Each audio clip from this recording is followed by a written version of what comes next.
Okay, so yeah, top 10s. I did a couple list of them, and I'm gonna go through explaining just why I picked some of them.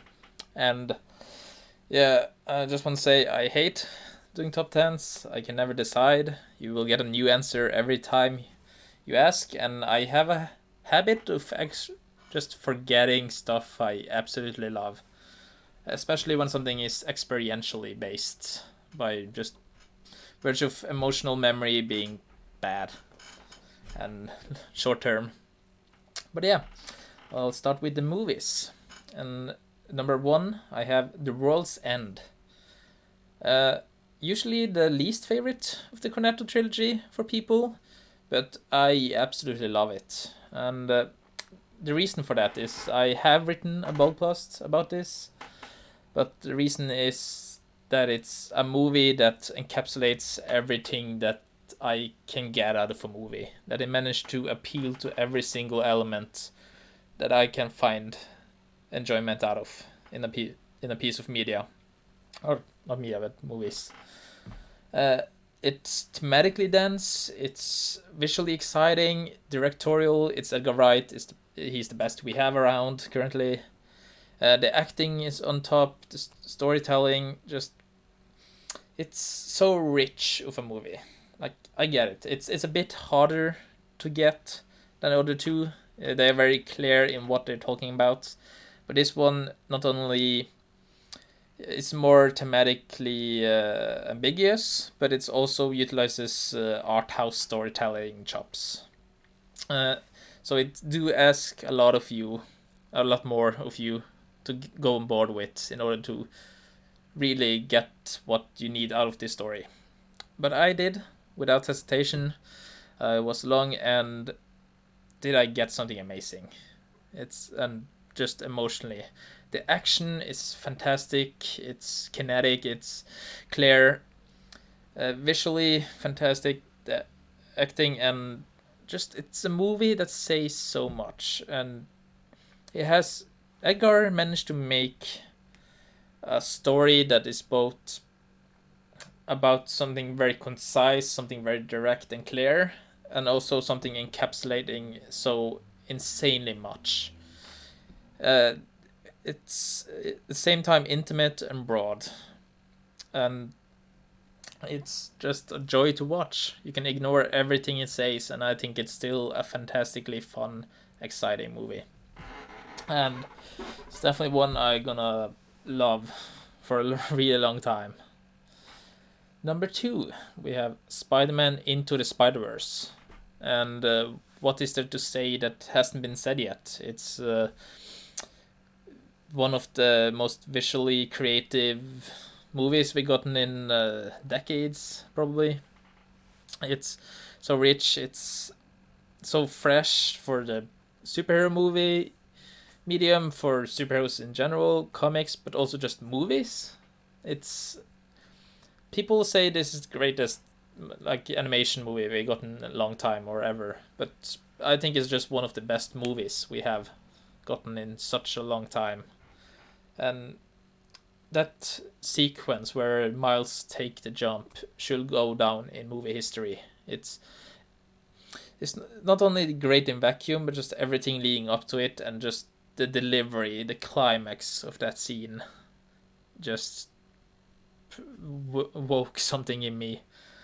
And it helps that every other aspect of the movie is fun, exciting, engaging, dramatic, fresh, creative.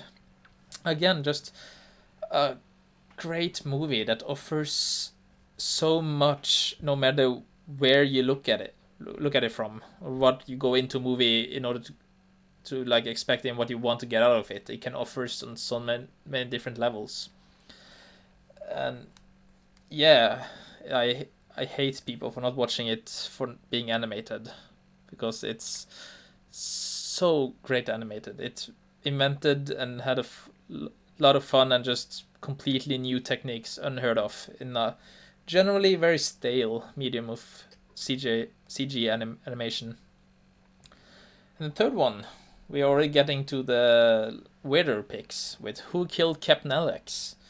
And if you don't know, That's very, very, very low budget action movie made by a couple people in the slums of Uganda. And a lot of people might think that this is an ironic enjoyment or ironic pick, but it couldn't be further from the truth. Because what I see when I watch this movie, or what it invokes in me, is the feeling of me and my friends when we were like 10 years old, just out in the backyard making movies. Just turning on the camera, just making retarded stuff that is just, for us, just what we think is cool, what's funny, but it's horrible, it's ugly, it's bad filmmaking, but we don't care. It's just the pure enjoyment of doing what we love.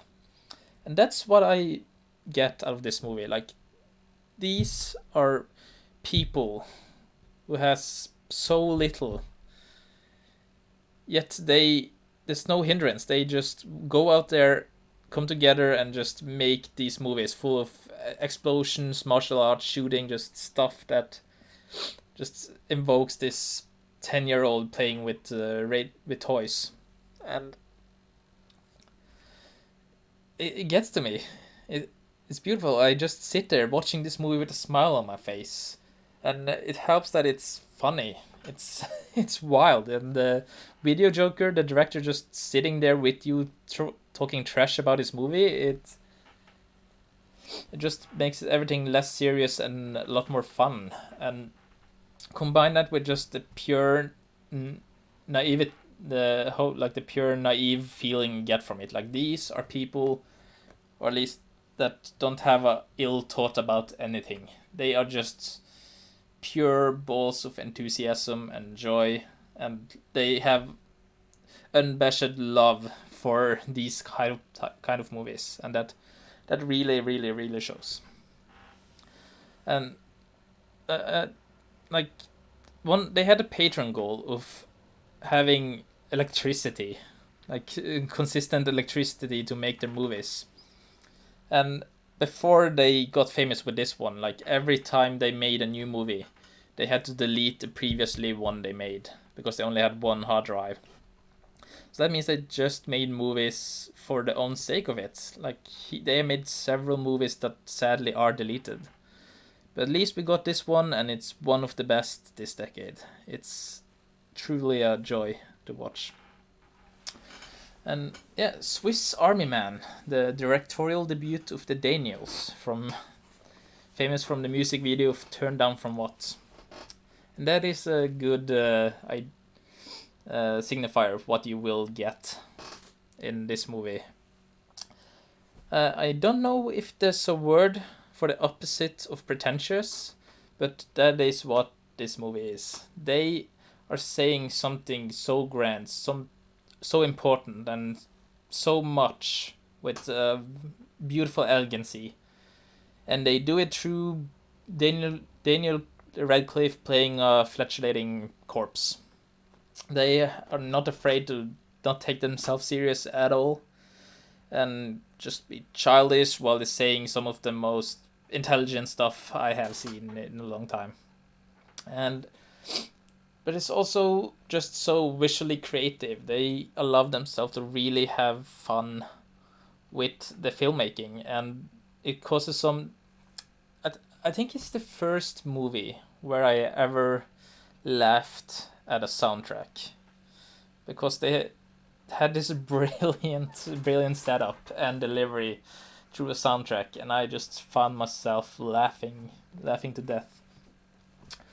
And when you finish this movie, and that last shot of just Daniel Radcliffe's smile as he goes off in the distance, I just sat there with a deep feeling of I had watched something truly special, something truly unique. And it gets award for being the first time I've seen like a trans reading of a movie and actually seen how applicable it was, because usually that's a very like forced lens to view stuff through. But yeah, such a fun, engaging movie. And you probably see some pattern that I like conventionally entertaining movie that is also extremely weird and funny, and manages to be engaging both on the surface level and the subtextual level. But not all of them, because the next ones are How to Train Your Dragon and Kung Fu Panda 2. I cheated and put them both because they very much occupy the same space in my mind. And for How to Train Your Dragon, I don't know if there's much more to say other than watching this movie is just seeing people operating on the absolute peak of their craft. This is not, it's a movie that has something to say, but I won't say that's the appeal of it. It's simply that every single story beat lands, every single element, the directing, the music, the leitmotifs, the arcs, it's all just done in the most beautiful way ever, and it's turned into this extremely wonderful visceral experience. Like the flying scenes in How to Train Dragons, no matter how many times I watch it, it makes me a bit emotional, and it just gives me goosebumps. I feel like chills going down my spine every time as John Powell's beautiful soundtrack just swells, which is also the first time I cared about the movie soundtrack. John Powell's, I downloaded it, and was like some of the first music I had in my phone that I just carried with me. So it's truly a special movie, and Chris Sanders and Dean DeBlois truly brings a very unique form of dramatic writing to animation. Like when they write their movies, it doesn't feel like they write what's expected to be an animated film. They write just a proper drama that is best served in an animated form. And that's not to speak of just the great character animation and particle animation that still holds up today, 10 years later. And a lot of the same can be said for Kung Fu Panda 2, although I do think it has a bit more to offer on its thematic side and just story, but it's the same, just story beats, the visuals, the directing, the music, again, John Powell. Everything just lands and makes for what just a pure good movie is. And it's a shame that this is what DreamWorks could have been instead of the Boss Baby we have today. But at least we got two fantastic trilogies out of this. Continuing the kiddie train on numbers. Did I forget a number 6? Okay. Okay, hang on. Let me just write it down. Damn it. Okay, no. I'll put in Grand Budapest Hotel. Sure. But yeah, what I guess is number 6 is Paddington 2. What a lot of people, including myself, when the first one came out, just discredited as a Smurf type of movie. Just a CGI children movie, a fish out of water story. And it is. But little did we expect just how pure it was in its intent. That this is a movie that genuinely care. Like, it just the level of effort displayed in these movies, the creativity, the visual fun, the setup, the writing chops, the amazing cast. They hire the best people England has to offer. And yeah, it all, like, this goes for both the movies. Like, they are just extremely well made movies, brimming with care, love, and enthusiasm for what they do. Everyone's having fun, but it's also the amount of setups and deliveries in the script is some of the most excellent I've seen in modern times. But the sequel is a very interesting case, because the first one, even though it's very very of its own kind, it still feels a bit restrained by the traditional form of dramatic. while the second one leaned into heavily into what some people has coined as nice core, that simply gives away with the idea that storytelling needs to be based on friction between characters. And it sounds boring to just, yeah, to toss away the fundamental of storytelling, which is conflict, but it does so with such a charm, such a style and grace and engagement and fun that it works. And it's also just like such a pure-hearted take on what it means to be an immigrant, and just it cuts through all the political bullshit in a discussion like this and just go through the most humane center of it, the and just presents the value other people can give into a secluded community. Because yeah, Paddington himself is an immigrant. He's a bear from Peru, and they very much don't shy away from that. But they do it in such a tasteful way that it doesn't even come across as that. But yeah, just a pure movie full of love and will make you love it, love again. And seeing Mad Eye Moody, just wonderful, wonderful movie. Puts a smile on my face. And continuing with the nice core movies, we have Brigsby Bear, a very overlooked movie, which it's a bit more interesting case on a nice core movie, because when people describe nice core, people often think about naivety, that you just are not aware of the bad things happening around the world, and yeah, it's a childish outlook. But it doesn't have to be, because more often than not, it's about how selflessness can be a counter energy towards the pessimism and nihilism in the world. Man, okay, that sounded pretentious. I'm sorry for saying that. But it's true.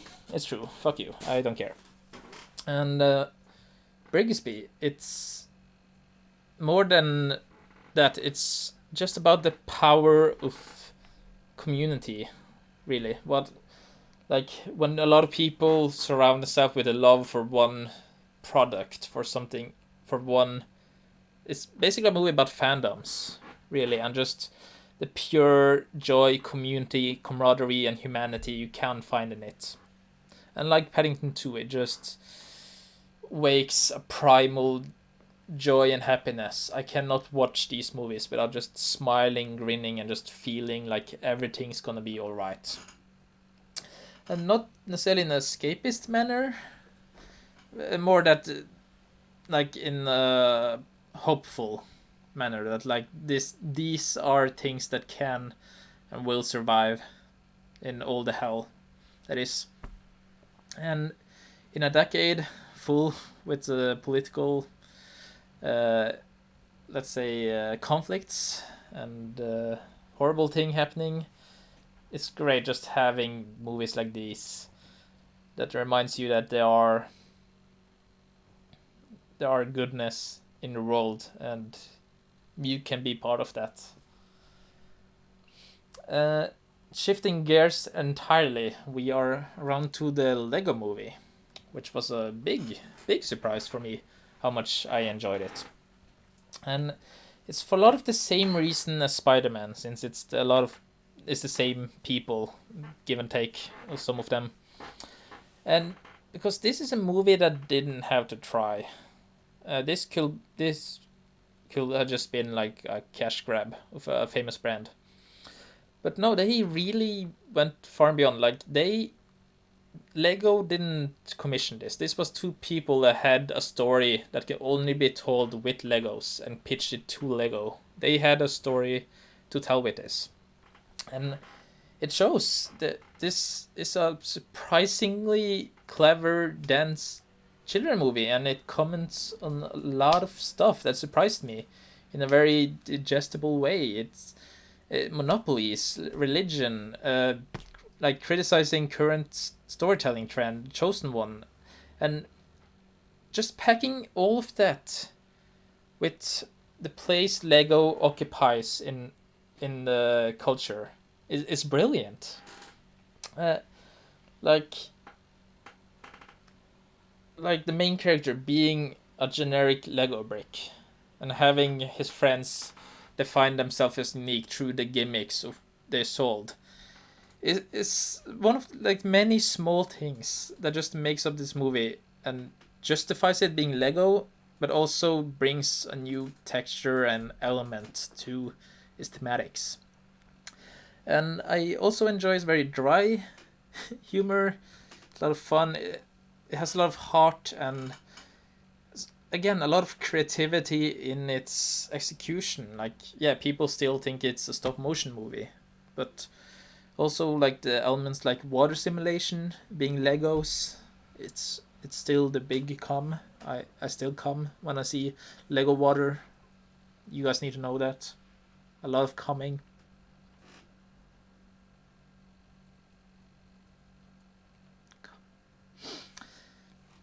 Yeah, so it really surprised me because I did write it off as a toy commercial, and it ended up being so much more. Uh, then we have Kingsman: The Secret Service, a movie that is simultaneously a satire and a love letter to classical action thrillers. No, yeah, spy thrillers. And but the thing is, it's so much more than that. Yeah, it's the way it does its satire. Like, Film Crit Hulk has a much better article than I can ever articulate. But basically, he called the strengths of it the non-winking satire, and I highly recommend reading it. In fact, you can find a Film Crit Hulk article on most of these movies. I do find myself resonating with him a lot of the time, and probably enforce me a lot. But yeah, but Kingsman, it's such a fresh, well directed movie too. Like you have seen that I need a good movie first and foremost. Like thematics and what I can get out of is intellectually is always secondary. You have to work as at the movie layer first. And these are all movies I believe managed to do both. Both being viscerally or experientially fantastic, but also offer you something to bite in when you want to read into a movie. That's when I think media is it at its best. Because if you're not a good movie, then you might as well just write the articles about the thing you have to say. But yeah, it was Kingsman. It's just so kinetic and fresh. The action, especially in time of shaky cams, and just action were dying. They broke the trend and just made some of the most invented, kinetic, fun camera movement I've seen in action scene ever, maybe, and especially that church scene. There's also just everyone giving the A game and having the a lot of very like strong social commentary on class separation and determinism. I think is just make it all round great movie. Which is a shame because it kind of got botched by its marketing. Okay, that was the movies. Then let's go down to weeb shit, anime. And on number 1, I picked K-On! Season 2. And I added a comment that I did so reluctantly, because I have to split Season 1 and Season 2, because Season 1 was before this decade. Which feels weird, because for me, K-On! Is one coherent whole. Like, you haven't seen K-On! Before you've seen both, and you can't have one without the other. But yeah, I feel I can bring nothing new to the K-On! Discussion. Thing is, this is a vehemently well written, directed show. There's tons of super smart, genius stuff it does in its characterization, storytelling, directing, which like all of this are things you don't matter. Like the only, but like the thing is that all this attention for details, all these like small subtle storytelling characterizations, all accumulate into just insanely satisfying, engaging show. Because this show is often said to be about anything, or being slow or meandering, and just being about girls, yeah, just doing nothing. And all of those are kind of true, but like the it's just the stuff they do behind the scene that informs all of these nothing they do is just so brilliant and accumulates into such a just a humane show. Like I never gripped more with characters than I have before Keon. Just every scene is so engrossing and so wonderful, and you do really feel like you connect with these characters. And so yeah, you can talk intellectually about what it's saying thematically and what it's doing, but in the end, it's just all turns into one of the like emotionally best experience I have had with a series. Uh, yeah, and season two is where like all these just comes to the forefront. Where it's like I wasn't too big on season one. Like I enjoyed it, but when season two I got through, I just realized that I now love this show, and I didn't know when that happened, but I did. And it's when it ended, it made me actually go back and appreciate season one more, because now I had like a greater picture of what it was doing the entire time. And yeah, we have people like Digibro that just much better than me deconstructs why this is one of the best pieces of television ever created. The second we have Ping Pong the Animation. Might still be my favorite Yuasa thing, and I rewatched it recently with a friend of mine, and oh, damn, it's it's just so good. Like, oh, where to begin? Oh fuck. Uh, well, the obvious thing is the animation. I love Yuasa style and just the energy, the experimental styles, the like letting the emotions override how this universe physically operates. It just indulges in movie elements, animation elements. It holds nothing back, and it's just a visual feast. But also, it's even though being 12 episodes long, it's still like the best sports anime I ever seen. It just weaves so many stories, so many elements, so many arcs, and it all just lands so great.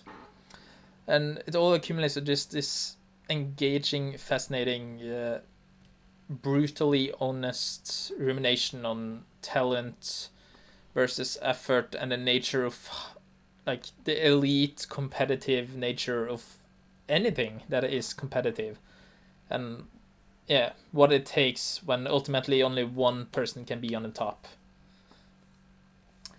And but it weaves so many stories and that all encapsulate some element of this central thematic in one way or another beautifully. And it also in one of the most unique anime styles I've seen. Just give it such a memorable experience. Third, Shirobako, for very obvious reasons. I'm usually a sucker when like we have movies about movies or shows about shows, just like meta, for several reasons. But this one specifically hits me home because I'm currently studying to become an animator. Like this is what I want to do with my life. Hopefully, the rest of my life, every waking moment. And by being about that, you immediately just win me over that much more. So imagine my surprise when I also got just one fantastic ensemble cast of characters. Like all these characters endearing. You get to meet everyone, and just the next episode button has never been this addicting. Watching a show, I never managed to binge something this easily before because just every interaction was so engaging.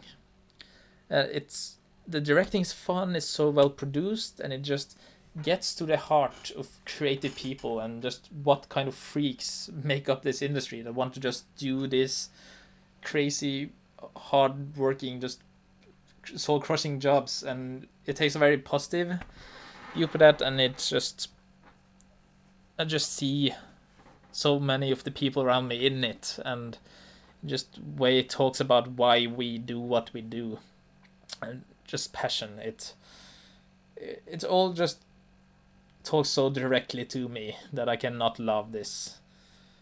And it all just being a fantastic anime on top of that is is just a bonus.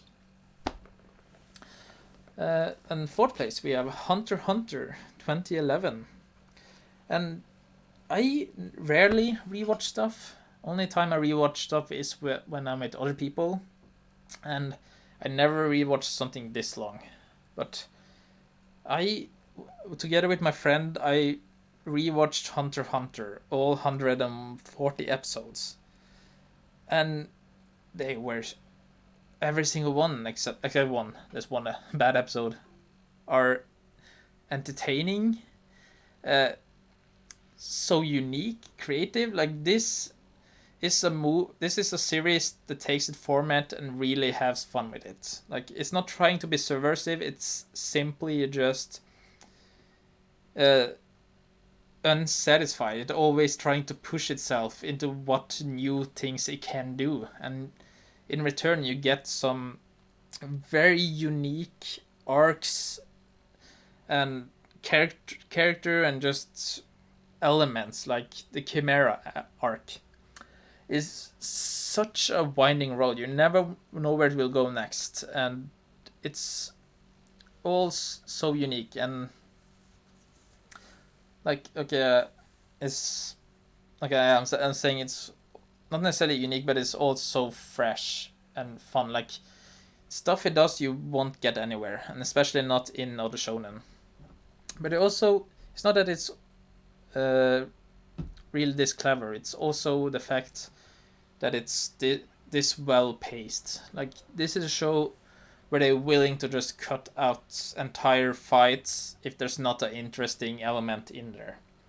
They are very willing to just continuously push the story onto the next place, and are never content where they are. I would say it's practically no filler at all, which makes it such a rewarding, constantly moving show that is so easy to watch. It's 140 episodes. I struggle to finish 12 episode shows. There's just something with Hunter x Hunter that just makes me click the next episode and will always get rewarded. It's I love it. I love all of these, of course. Inferno Cop, the one a lot of people probably might think is a joke, and I promise you it's not. I have a genuine love for this show, and it's nothing complex. It's really that this is the show densest with the stuff I love. I've never laughed this much, this often, in every minute of a show before. It's just relentless shit posting. They just do whatever comes to mind. It's a form of data animation, and it's great. I can quote every single scene of this. It's all the funniest shit ever.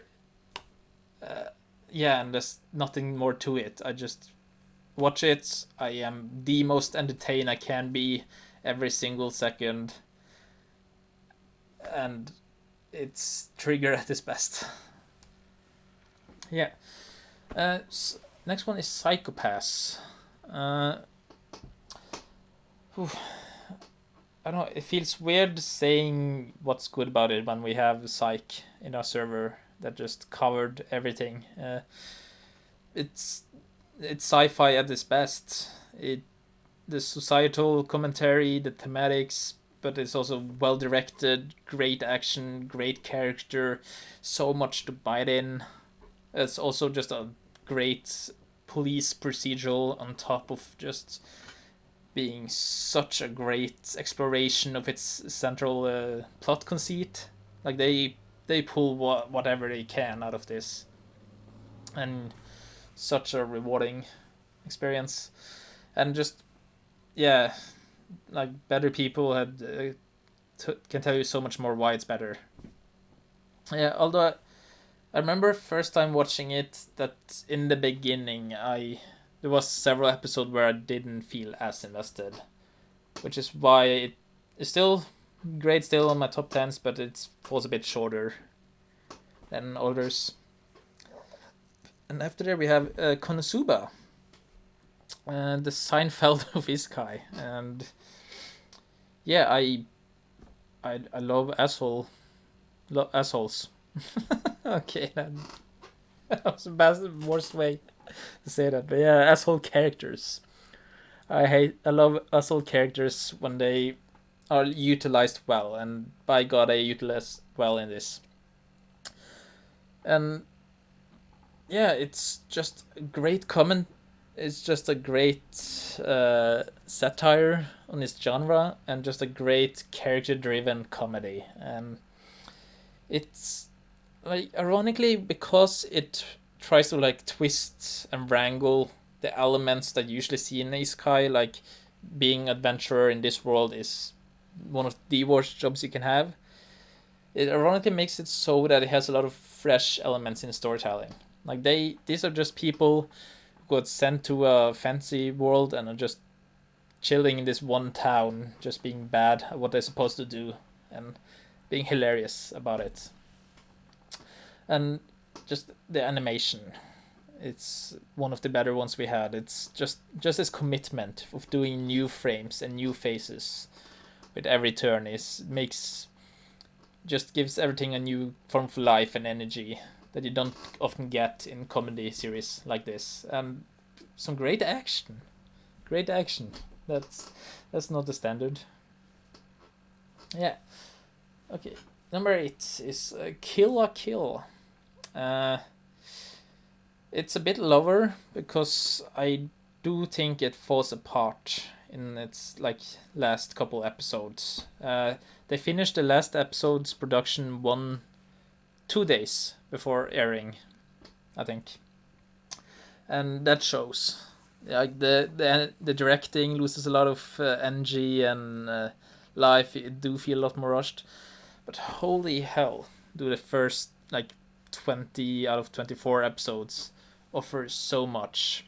It's the kind of messaging I can get behind. It's where it justifies its own existence through its thematic. It's about this kind of dualism where you can at the same time be profound, dense, and have something to say, while also being stupid, dumb, brash, and childish. These are the human conditioning is two opposing elements coming together, and it embodies that in every aspect. It's fun, it's hilarious, it's shitposty as hell with its visuals. It's kinetic, it's unique, it's trashy, it's fan service, and it has all those elements together with being profound, interesting.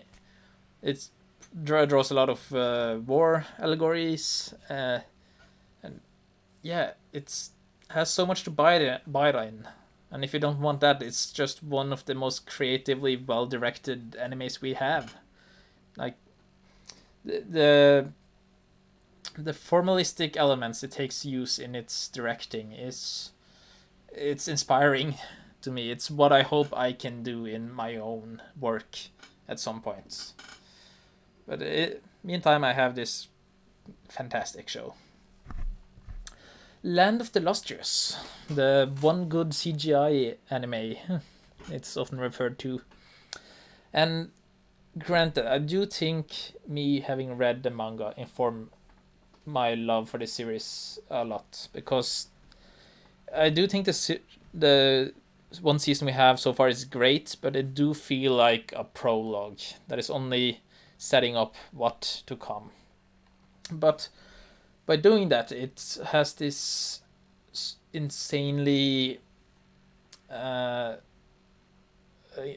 like captivating world. It makes you wonder what's to come, and just the characters. Like, yeah, okay, I do say it feels like a prologue, but like Phospholite's arc in this series is fantastic and unique, and just everything from the world, for the thematics, the storytelling, the characterization, the tone, everything just feels so unique and zen almost to me watching this, and it all comes together in like, and just having a great CGI anime that uses the fact that it's CGI is also just blends in this uniqueness.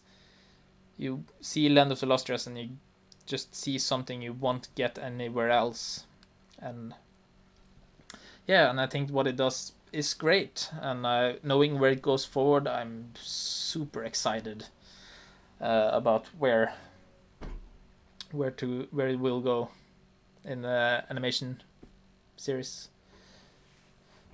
Fractured sentences. I hope no one is listening to this. I bet I can't talk at all about stuff, especially not to myself. I can talk with other people, but I hope to get like more stuff like this done, so I can become better at it. But yeah, but why are you listening to this now? I can't explain things good. But okay, going further, and number 10 for anime, and last one is Little Witch Academia. Macadamias. And again, when something is about art, it immediately wins me over to an extent. Like, yeah, if you are vehemently bad, I still won't like it, but if you are good, but are also about art, movies or fiction or animation, then I already love you. I'm blatant and probably not the most relatable reason to love something, but it's true. But I also help, like, this is more a metaphorically approach.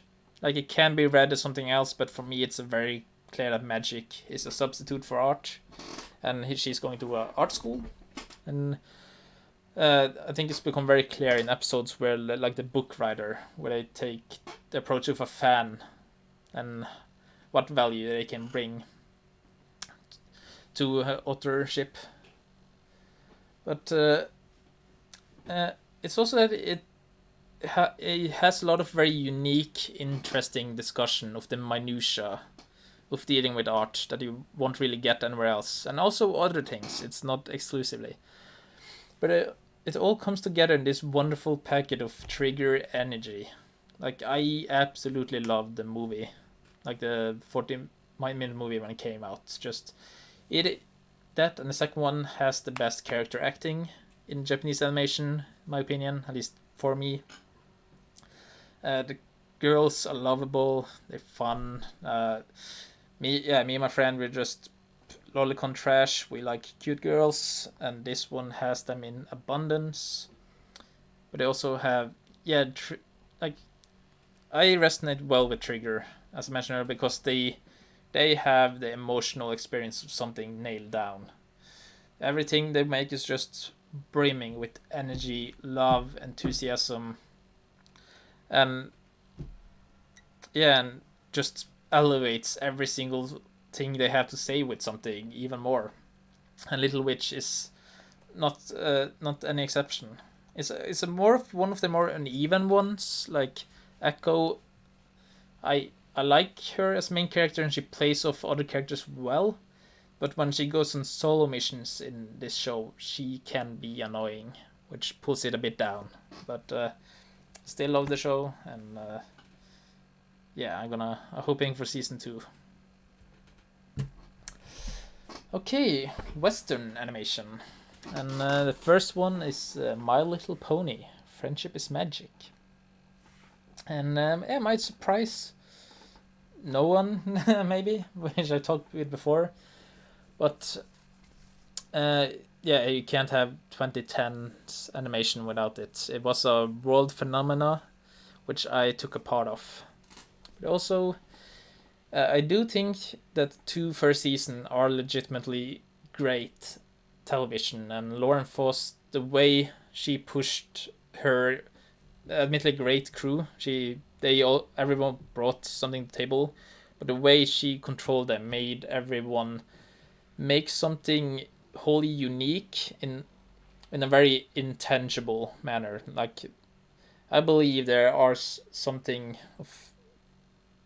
I am writing an article about this specific currently, but I do believe there is something wholly unique in the intangible details in the first 2 seasons that made everyone fall in love with it to the level of it did. But also, it's number 1 because it's for very personal reasons. Because this show, I wouldn't be where I am without it. Like, it was the first time I engaged with fandom and internet culture. It was the first time I got internet friends, and in Dutch I made.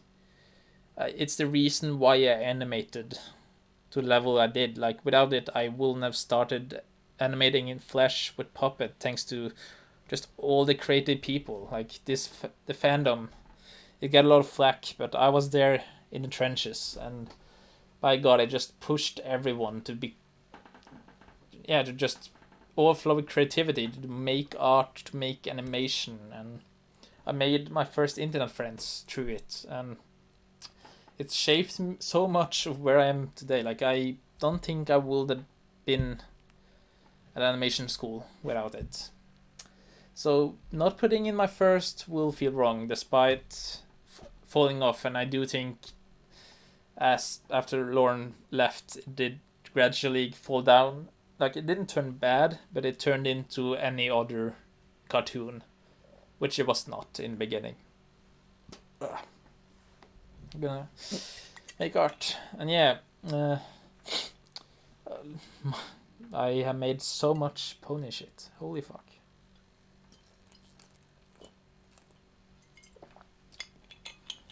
But going in complete opposite direction, number 2 is Black Dynamite, the cartoon series, and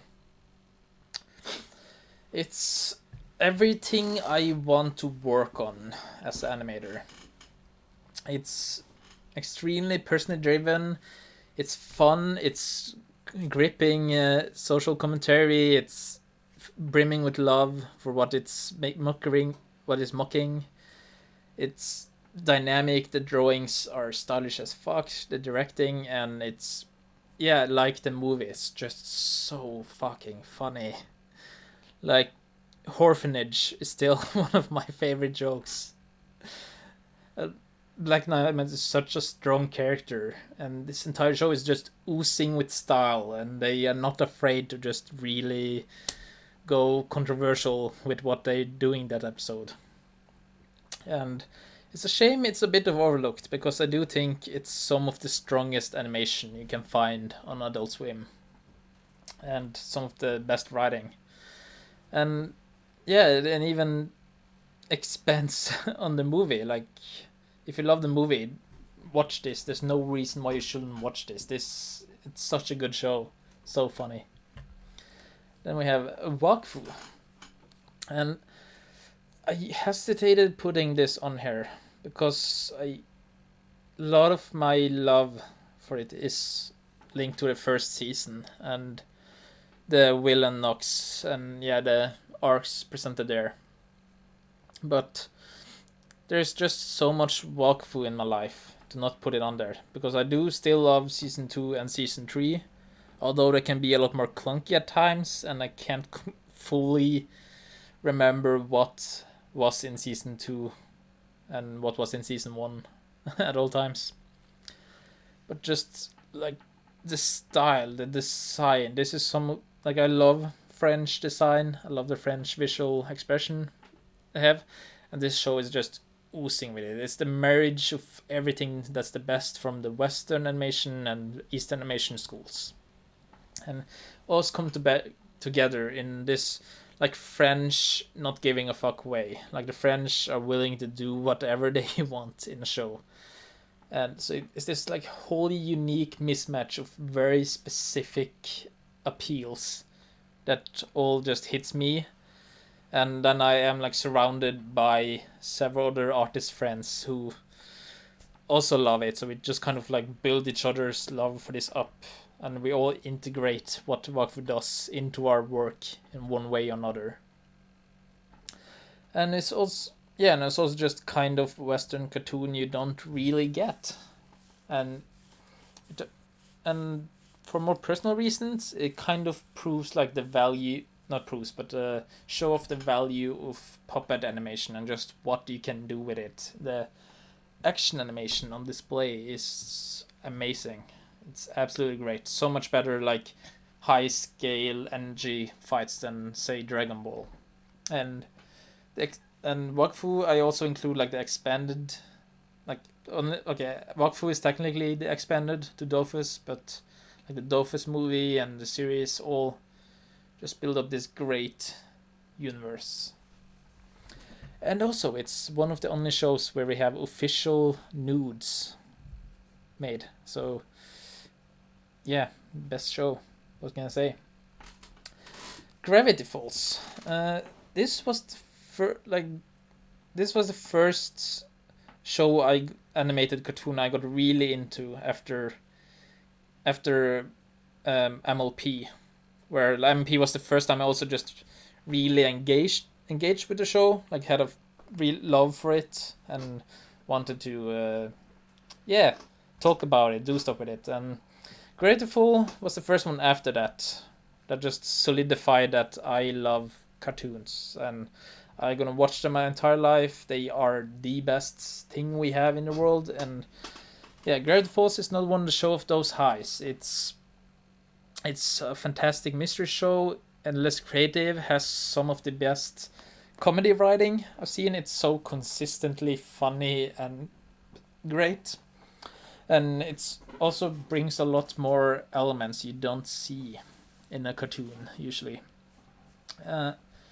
It has all of these small, like How to Train Dragon, where I just feel like they're writing a show without the expectation of what animation or what animated TV show are supposed to be, which gives this really fresh, new feeling and this very unique atmosphere to all of it.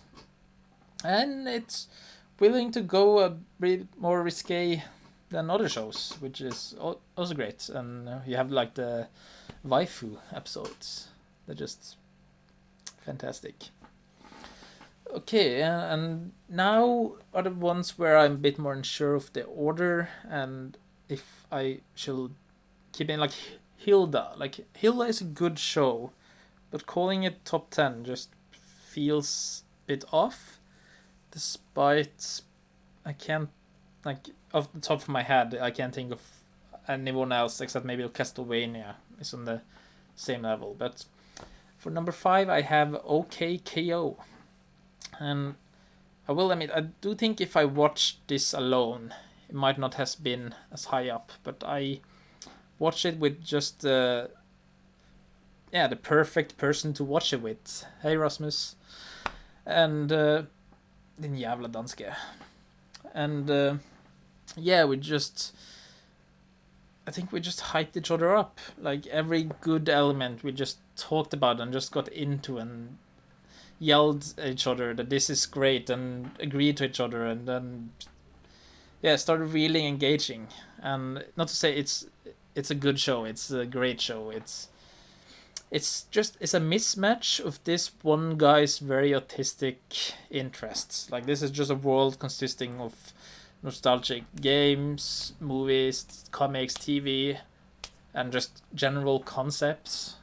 Like, in the end of the show, he got like actual Sonic and Hanna-Barbera characters because he just wanted them instead of using proxies like a lot of other shows.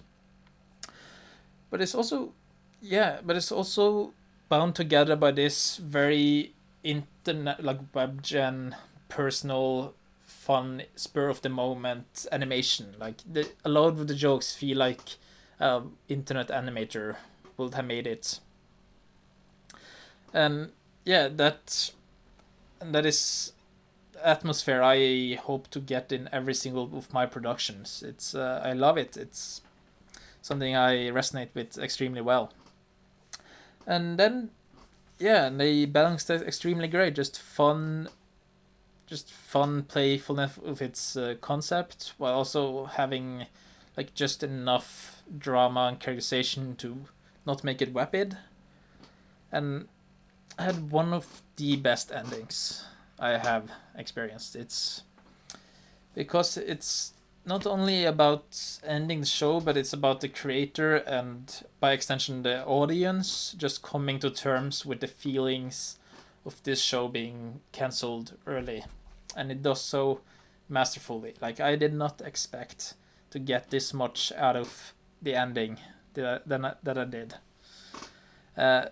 So yeah, it's just episode to episode, just fast paced, fun, exciting, chill animation, just solid television. And watching it with the exactly right person to elevate this experience to something better, just, yeah, made it one hell of a show to get through. Yeah, and following I have Legend of Korra, and yeah, it's a bit of a shame with this show because it's a sequel to Avatar: Last Airbender, like the best show in existence, most likely. And like, compared to that, yes, Legend of Korra is nowhere close to the heights that Avatar reached.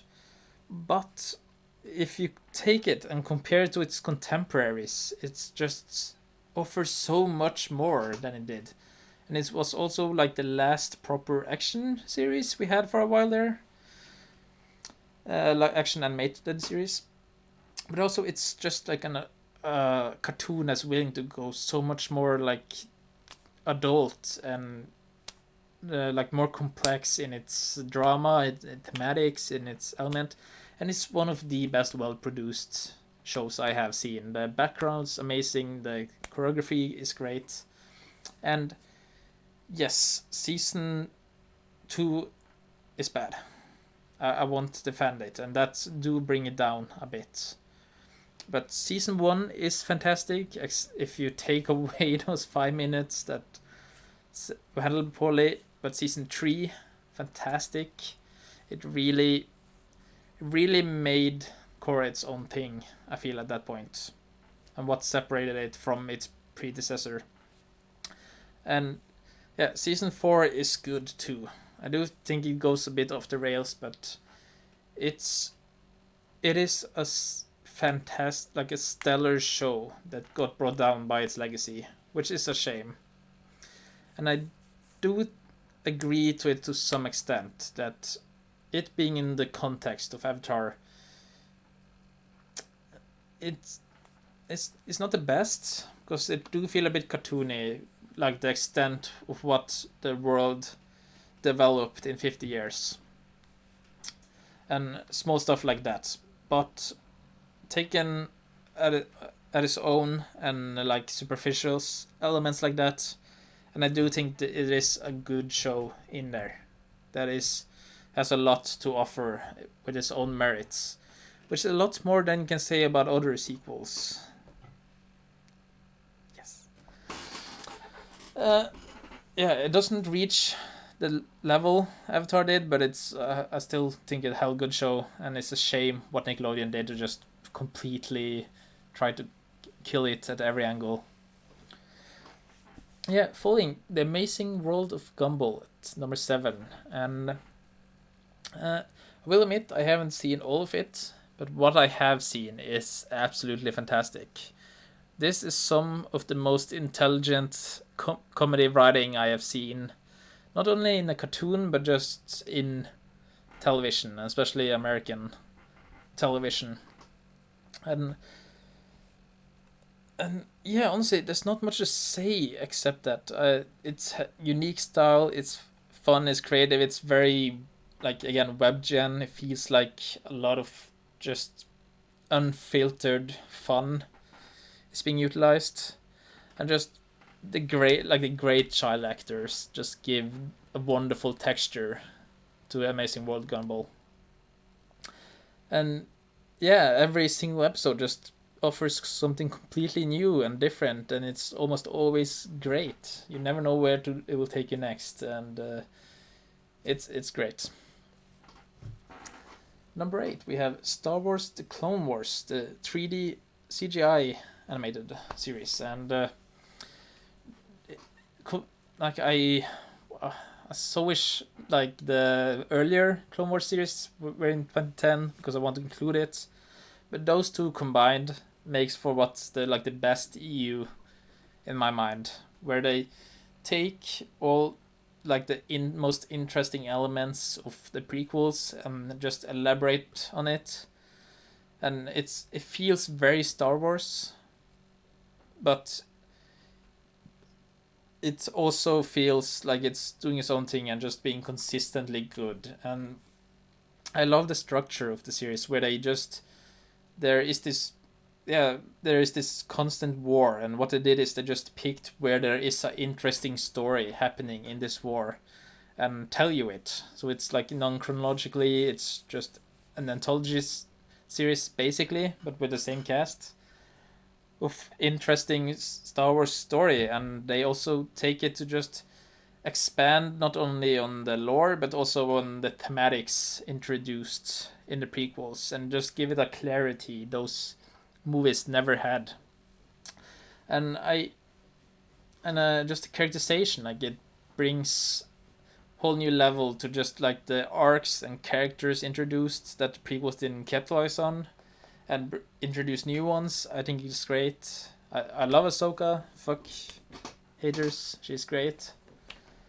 Uh, and yeah, it shows what like why people care about Star Wars. Like, it's so much more than the movies. Like, it's the great stuff like this that makes us actually care about what Star Wars has to offer.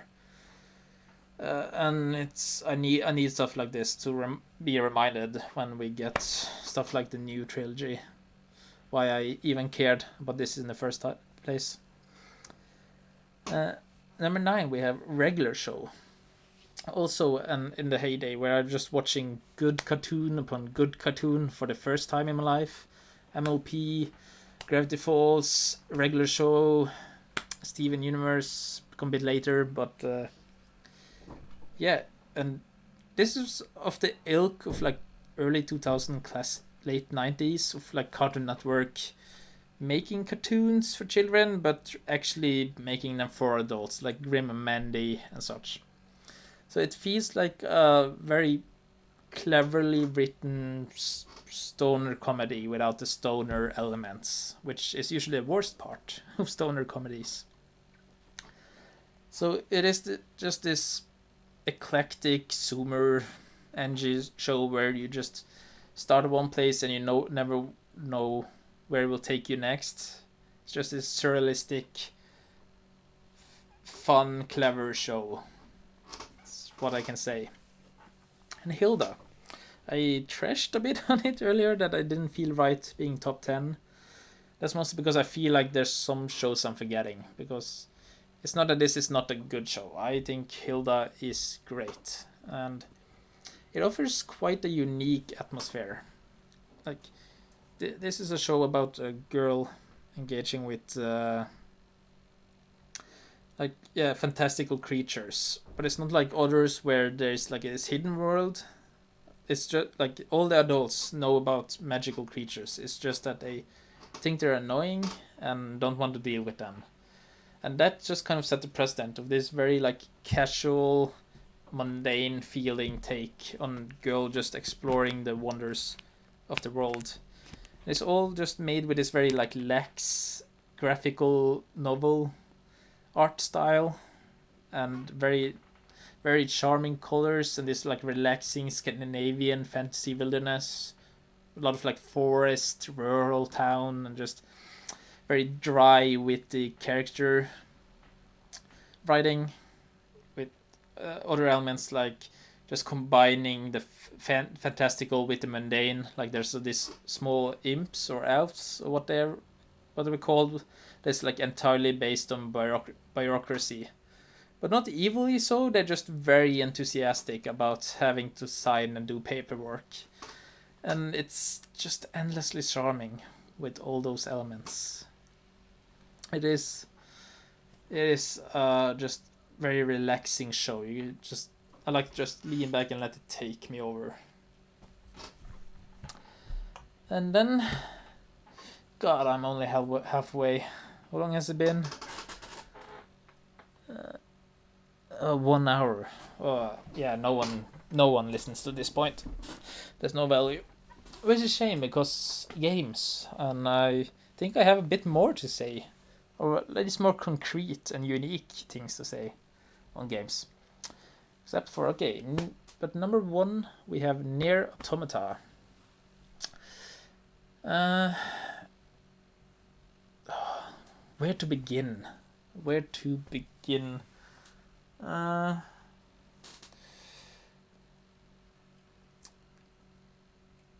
can say that the ending, the credits of the last ending in this game is the most emotional moment I ever had with a piece of medium ever. And I hate it because so few people have made it to that point, and I don't want to ruin that moment, so I can never talk about it. And I want specific here of like why it's so great, but it's the most wonderful like communicative and humane thing I ever experienced, and it's opened my eyes for what we can do with games, and it's absolutely wonderful. And this is not only the ending, this entire game is just filled to brim with everything. It's good game, it's tonal, it's personal, it's intimate, it's music, it's visual, it's melancholic. Like I'm currently reading the book of like a book about Yoko Taro, I don't know, and it's just like such an intimate, personal project. It's just like every element that he likes, being it indulgent or profound, he just tosses in there. He has melancholic, depressive robots that fights other robots in lolly gothic dresses, and it's super indulgent. And it just gives it this unique tone that just sits so well with me. Like this is another one I hope to be able to make myself one day. Whereas this like big project, but it's endlessly personal. It's just everything I like and enjoy I put in there and make it work better than everything else somehow. Yeah, and there's so many things, like I can't go into specifics because there's so much to list, but just everything and every single element just hits right with me, from its gameplay decisions to the story to the tone and atmosphere and the messaging and that goddamn ending.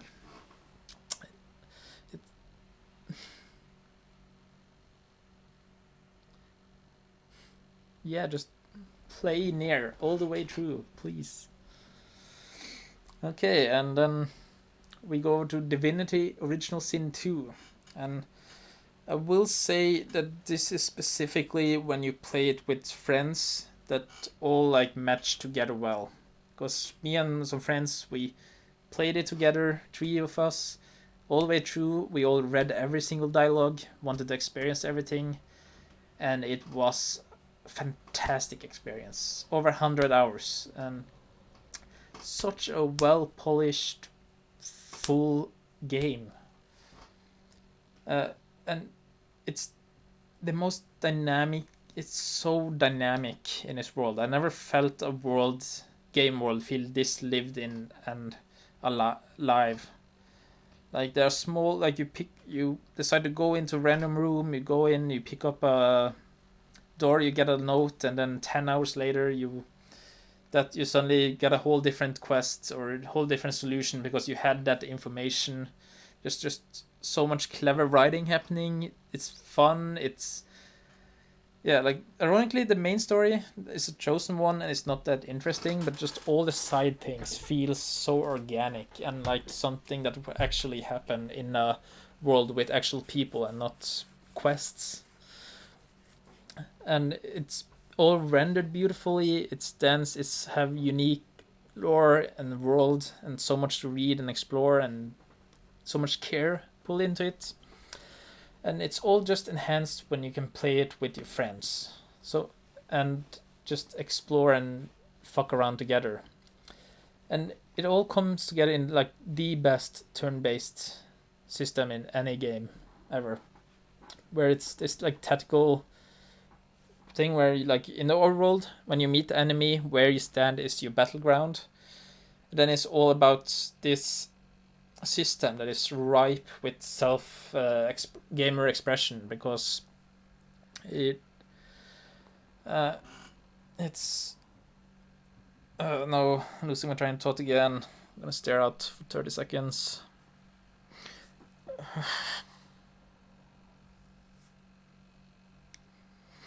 Yeah, it's all about mixing and matching. Like it's you work with the elements around you. You can toss water on the floor and make it freeze, or you can make it vaporize and fill the vapor with electricity.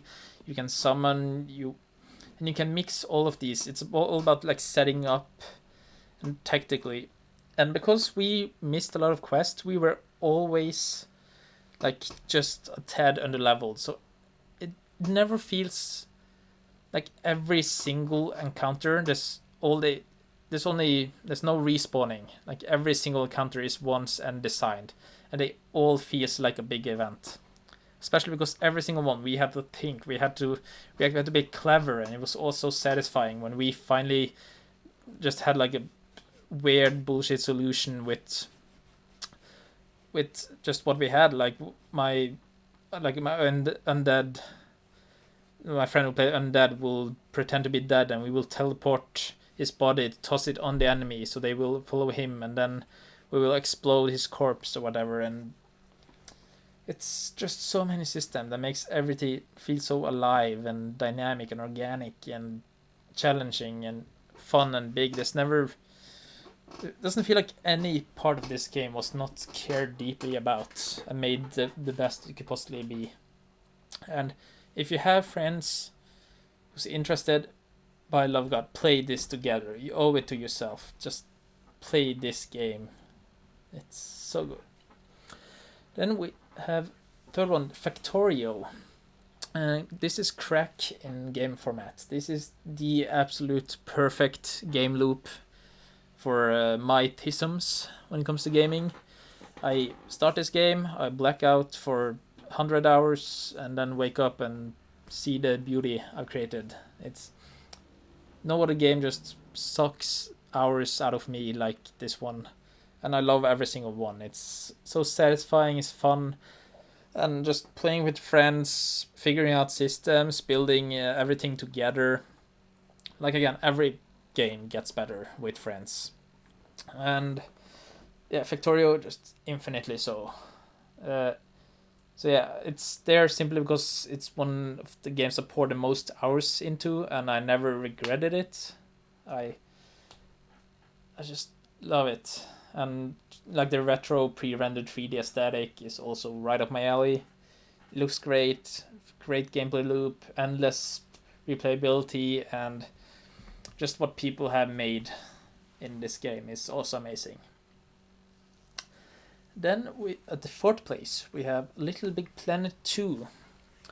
Uh, like Little Big Planet 1 was before 2010s, but like all of Little Big Planet was a very integral part of my childhood.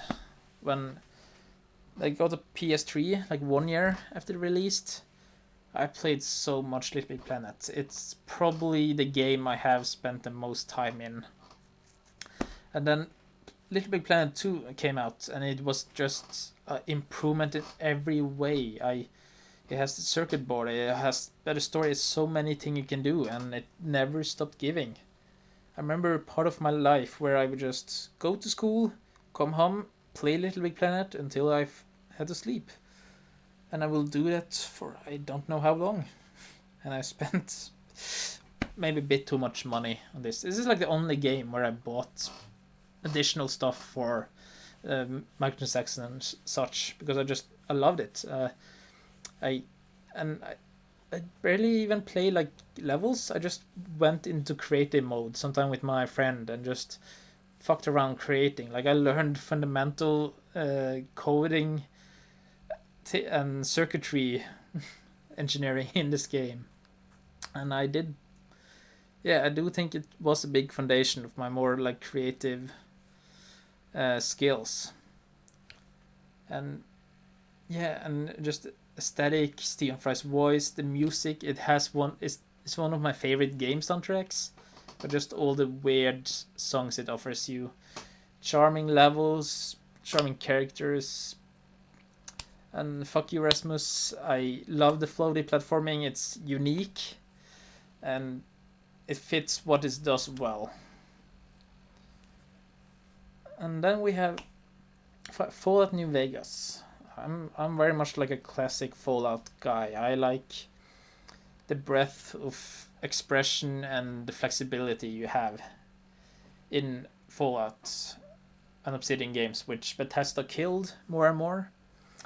But Fallout New Vegas brought back everything great about Fallout 1 and 2 and classic tabletop computer games, and just made it modern.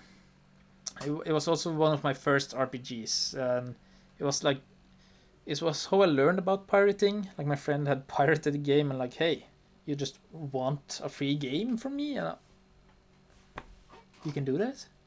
You can get free, and I got it, and I just played.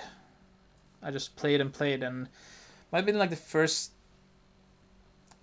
Like first time I played it, I didn't really read games. I'm like, nah, games are for playing, and I still enjoyed it. But when I like picked it up later again and really engaged with the system and storytelling it has, I realized just how far behind Bethesda is. This is truly some of the like the best an RPG can be in terms of player choice. And yeah, it was such like a unique experience for me because I was very late into the RPG game, and New Vegas was like a first big step for me for what the genre can actually be. And it's even when I delved further, it's still one of the best ones in my eyes. Yeah, number 6 is the Return of Obra Dinn, a very recent, smaller indie game, a puzzle game, and the Pope's just ability to find entirely new ways of doing storytelling through gameplay mechanics is some of the best in the industry and should be strived for. But it's also that he created some of the most unique, engaging gameplay loop I have ever seen, because this one doesn't rely on systems or mechanics, but you as a person. This is entirely about you using contextual clues, what's the Sherlock word, deduction, abduction and such, and just being a galaxy brain and figuring out the mysteries it gives to you. And it's a shame because you can only play it once by virtue of it, but that once is so good. It's amazing. You won't get it anywhere else, and I don't care if Pope stops innovating and just keeps giving me new Obra Dinn, because I want more Obra Dinn in my life. It's such a great experience. I won't get anywhere else. And it's another high I'm gonna chase for the rest of my life, like with God Hand. And it's also just the style, like recontextualizing 1-bit Macintosh statics into 3D gives it something wholly unique all the while. So yeah, it's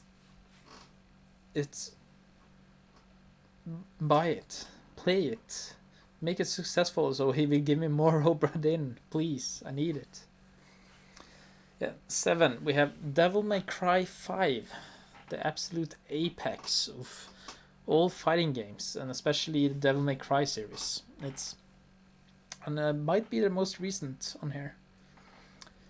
But yeah, it's a game with endless hype about it that managed to deliver and go beyond in every single aspect. This is a fighting game that offers you everything a fighting game can do. Every single character plays unique, is well polished, feel great. It's a system so flexible you can engage with it with every skill level. You have, if you're a beginner, you can pick it up and play without problems. If you're an expert, this game keeps on giving, and still more challenges to find. And it's also some of the best difficulty leveling I've seen, like where they give you new enemies when you go in harder difficulties. This is a game, just everything, no matter who you are, Devil May Cry is a good game, and you should play it. And even the storytelling is great. Like, it brings this entire like whack job scattered franchise together into a coherent whole and give a solid story, all the while being shamelessly gamey. Like, it's not like I hate God of War.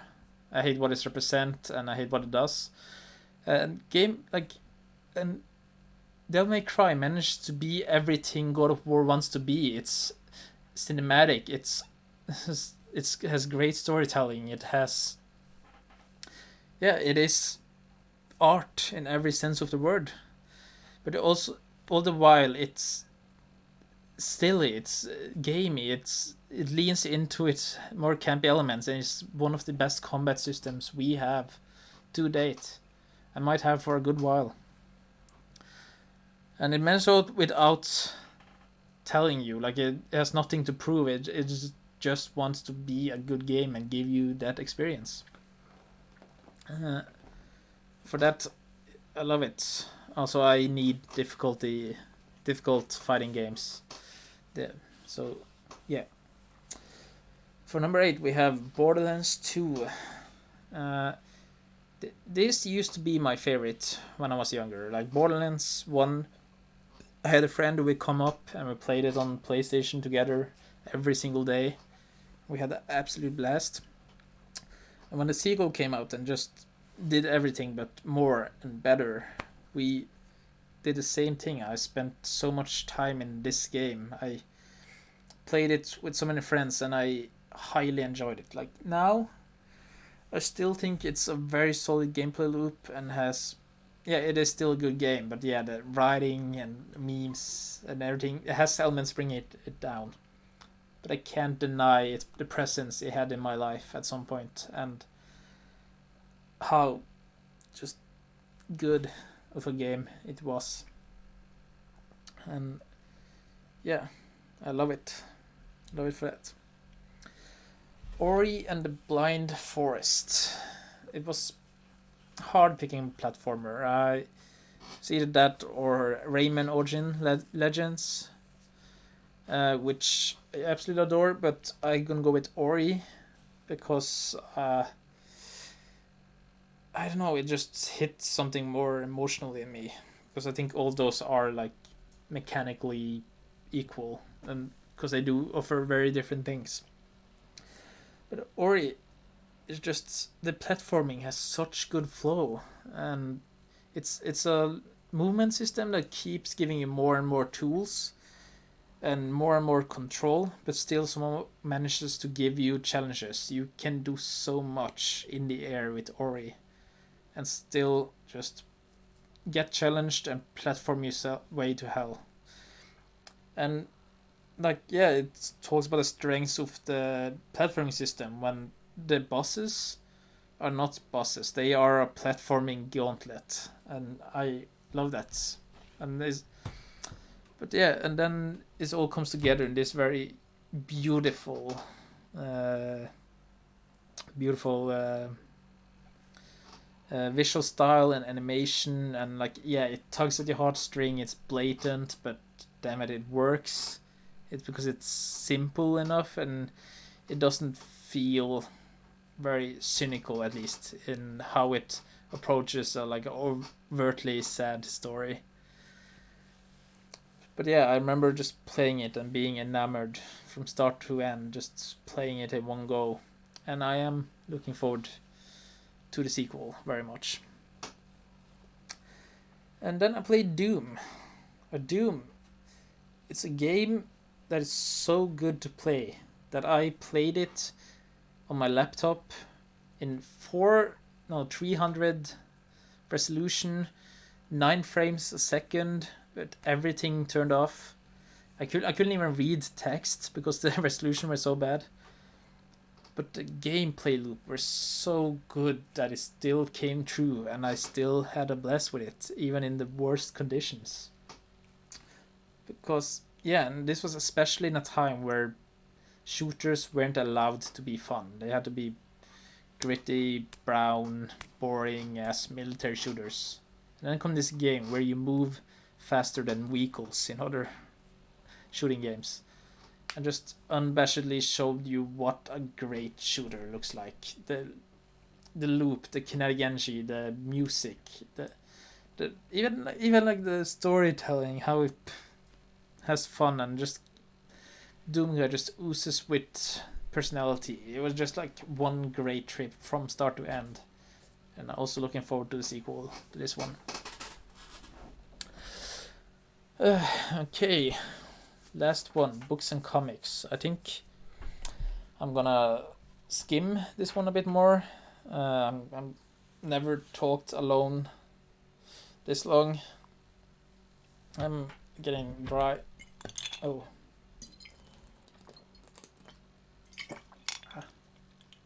However, I will talk about superpowers as long as I want, because damn, superpowers is one fantastic book series. Before starting, I would say you shouldn't read superpowers. You should listen to superpowers, because the audible with Luke is just so good and elevates the book in every manner. He does over like 100 voices. Only 2 of them sound similar. He gives a lot of like acting nuance, a lot of character just interpret, and gives everything so much more. And his performance should be awarded and hailed as one of the best of our time. But of course, all of that will matter if not for the books are amazing. This is a book, like usually in a story like this, I never experience that I enjoy every element of it equally as much, because this is kind of a mix match where I never. But this book, every time there's a change in what it's doing, I love it. Like, oh, it's superpowers battle. Fuck yes. It's character drama. Fuck yes. It's teenage romance. Fuck yes. It's mundane actions with a fantastical turn. Fuck yes. It's political intrigue. It's comedy. It's yeah, just chill. It just ping pongs between all of these tones, all of these appeals, and every single one hits equally as hard. There's not a single moment where like I prefer one of the over the other, which is not usually the case. Usually there's one element that appeals to me more than others. But everything is just executed so perfectly great, and I'm gonna need my own video if I just start listing individual things it does great. Just listen to it.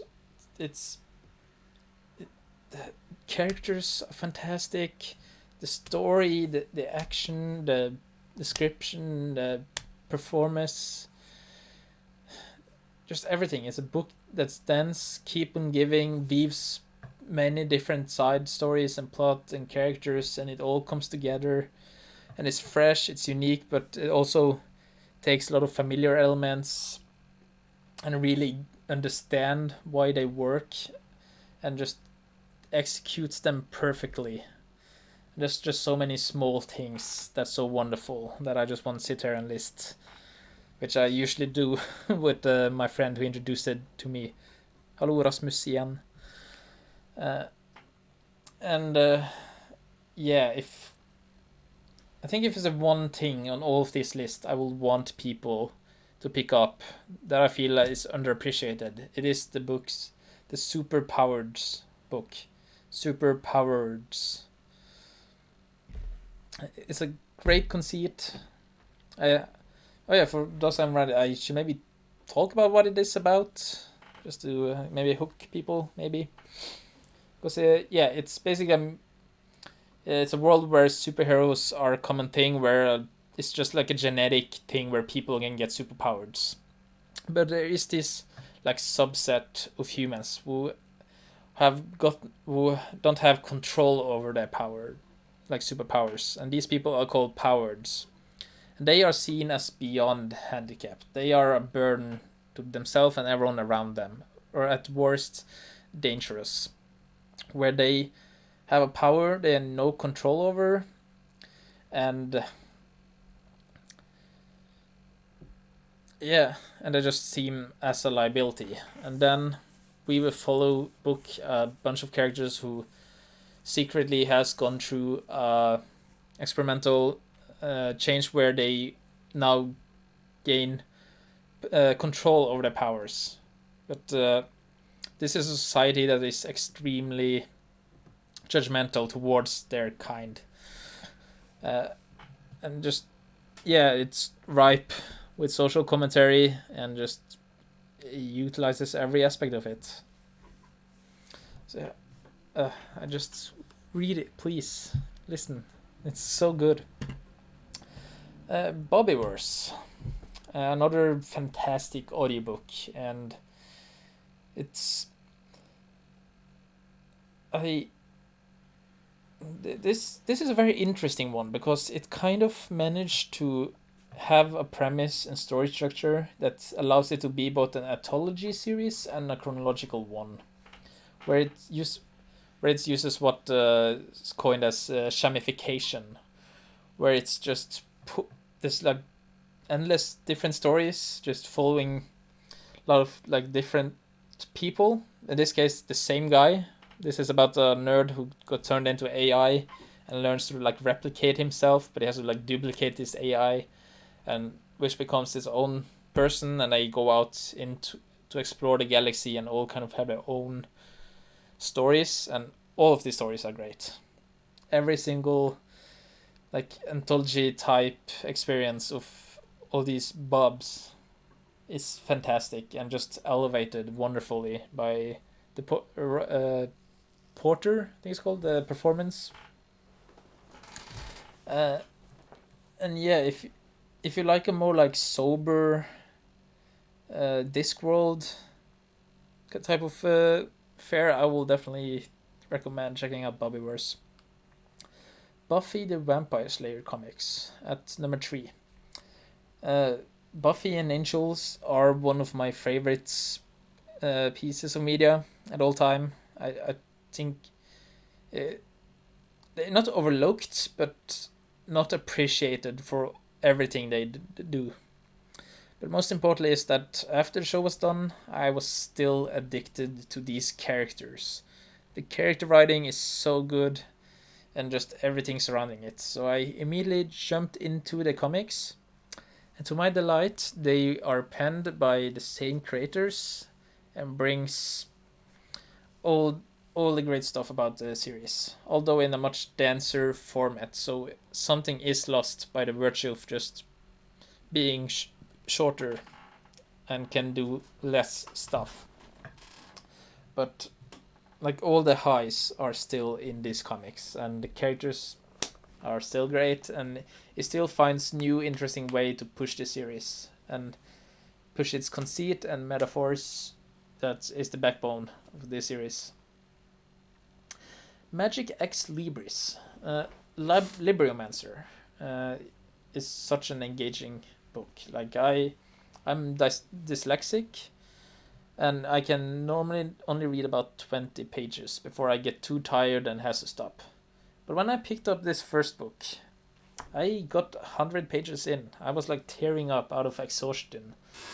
But Libriomancer were just not only I very engaging, but it was so like simple to read. Like it was, he managed to have so much like complexity and character nuance in so little like digestible writing, and so which is almost tricks you. Like it's easy to think this is just like a pulp novel that has nothing going for it, but it is a lot under there.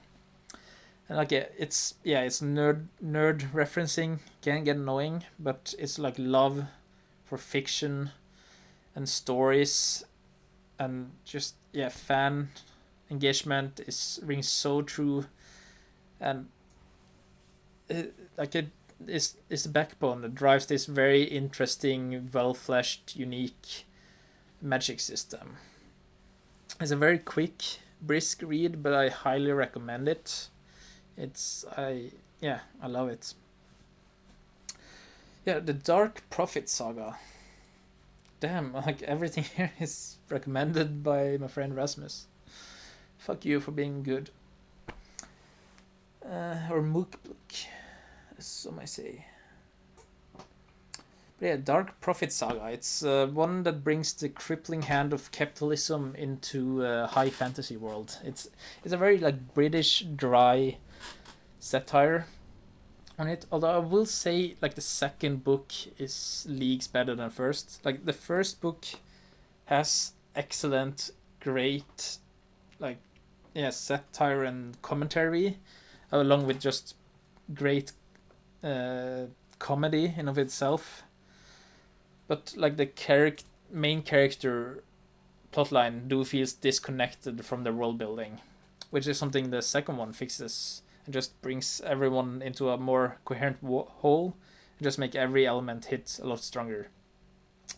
It's satirical, it's witty, it's dry, it's fun, it's has a lot to say, and just the overall tone of it's great. If you love like comedy books, this is a must read, I feel like. Yeah, you know what? Yeah, I think I'm gonna end it here. I start feeling exhausted. If you made it through all this way, thank you. I don't know how. I feel like I stumbled, very fractured sentences, mumbling, jump quite a bit around, but and repeat myself. But and pauses, loses my train of thought. But I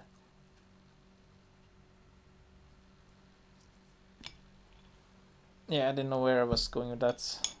I would say, although like in retrospective, in 2010, the latter 2010, I have been feeling more and more disillusioned with the mediums I once loved.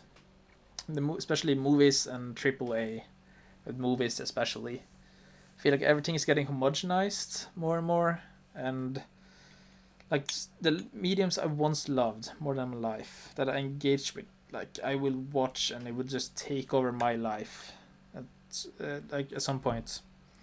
Now it's just going away, that I don't like at all, and people are just letting it go that way, and